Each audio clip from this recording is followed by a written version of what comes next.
శ్రీమతే రామానుజాయ నమః. నేటి మంచి మాటలో వారి వారి స్థాయిని బట్టి ఎవరికి ఏ మందు వెయ్యాలో ఎలా బోధించాలో గురువులకు బాగా తెలుసు. అదేంటో తెలుసుకుందాం. ఒక యువకుడికి తన సాధారణ జీవితం మీద విరక్తి కలిగింది. ఎక్కడో ఊరి బయట ఉన్న మఠానికి వెళ్ళి అక్కడ ఉన్న గురువును కలిశాడు. నాకు ఈ జీవితం మీద విసుగెత్తిపోయింది. ఈ ప్రాపంచిక కష్టాల నుంచి బయటపడాలనుకుంటున్నాను. కానీ నేను కఠినమైన సాధనాలేవి చెయ్యలేను. ఏ పని ఏకాగ్రతతో చేయలేను. ఒక చోట కుదురుగా ఉండలేను.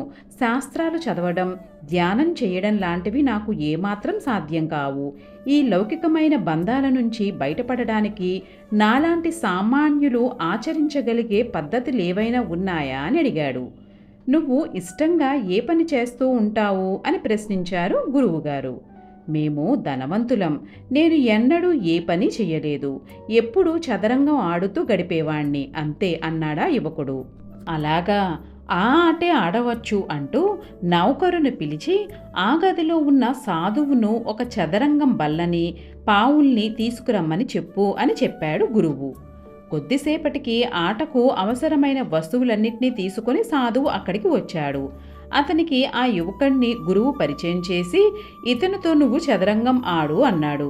గురువర్య, నేను ఎప్పుడో 1-2 సార్లు ఆడాను. ఆ ఆట గురించి నాకు బాగా తెలీదు అన్నాడు సాధువు. అలాగా అంటూ తళతళ మెరుస్తున్న కత్తిని గురువు బయటికి తీసి, ఈ కత్తి ఎంత పదునుగా ఉందో చూసావా? ఆటలో ఓడితే ఈ కత్తితో నీ తల నరికేస్తాను. ఆ యువకుడు ఓడిపోతే అతని తల నరికేస్తాను. ఇక ఆట మొదలు పెట్టండి అని ఆజ్ఞాపించాడు గురువు. వారిద్దరూ ఇక ఏం మాట్లాడలేక ఆట ఆరంభించారు. ఆ యువకుడికి వణుకు పుట్టింది. ఒళ్ళంతా చెమటలు పట్టాయి. తన పరిసరాలన్నీ మరిచిపోయాడు. అది అతనికి చావు బతుకుల సమస్య కావడంతో ఏకాగ్రత చిత్తంతో ఆడడం ప్రారంభించాడు. అతను ఆ ఆటలో మంచి నేర్పరి. తన గెలుపును నిర్దేశించే ఎత్తులన్నీ ఆలోచించి వేస్తూ తన ప్రత్యర్థి అయిన సాధువుని గమనించాడు. ఆ సాధువులో ఎలాంటి ఆందోళన, అలజడి లేవు. తను ఓడిపోతున్నానని తెలిసినా, ఓడితే తన తలను గురువు నరుకుతాడనే విషయం గుర్తున్నా ఆ సాధువు ఏమాత్రం బెదరకుండా ప్రశాంతంగా ఆట కొనసాగిస్తున్నాడు. ఇక కొద్దిసేపట్లో తన గెలుపు ఖాయమనే స్థితిలో ఉన్న ఆ యువకుడు తన ఎదురుగా ఉన్న ప్రత్యర్థి ముఖంలోకి చూశాడు.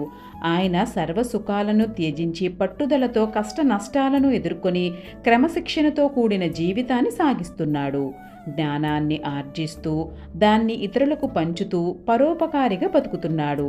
అలాంటివాడు ఆటలో ఓడితే మరణిస్తాడు. దానివల్ల లోకానికి తీవ్రమైన నష్టం కలుగుతుంది. ఇక నా జీవితం ఎవరికీ ఉపయోగపడనిది. నేను ఉన్నా ఒకటే, పోయినా ఒకటే. నాలాంటివాడు ఆటలో గెలిచి బతికినా ప్రయోజనమేమిటి అనుకున్నాడా యువకుడు. ఉద్దేశపూర్వకంగా ఆటలో తప్పులు చేశాడు. దీన్నంతటినీ జాగ్రత్తగా గమనిస్తున్న గురువు హఠాత్తుగా ముందుకు వచ్చి చదరంగం బల్లను ఎత్తి విసిరేశాడు. మరికొద్ది నిమిషాలలో విజేత ఎవరో తేలిపోయే సమయంలో గురువు ఆటను చెడగొట్టి ఇద్దరూ విజేతలేనని ప్రకటించాడు. ఆ ఇద్దరూ ఆశ్చర్యపోయారు. జరిగిన దాన్ని నిశితంగా గమనిస్తే గురువు ఆజ్ఞను సాధువు ధిక్కరించకుండా సంపూర్ణ శరణాగతితో ఫలితాన్ని పట్టించుకోకుండా పోటీలో పాల్గొన్నాడు. కురుక్షేత్ర యుద్ధంలో శ్రీకృష్ణుని మీద అర్జునుడు భారం మోపి ఫలితాన్ని ఆయనకే వదిలేసి యుద్ధం చేసినట్టు శిష్యుడు వ్యవహరించాడు. కొత్తగా వచ్చిన యువకుడు ఏకాగ్రత చిత్తంతో ఆడాడు. విజయం వైపుడు అడుగులు వేశాడు. చివరి దశలో ప్రత్యర్థి మీద కరుణ కలిగింది.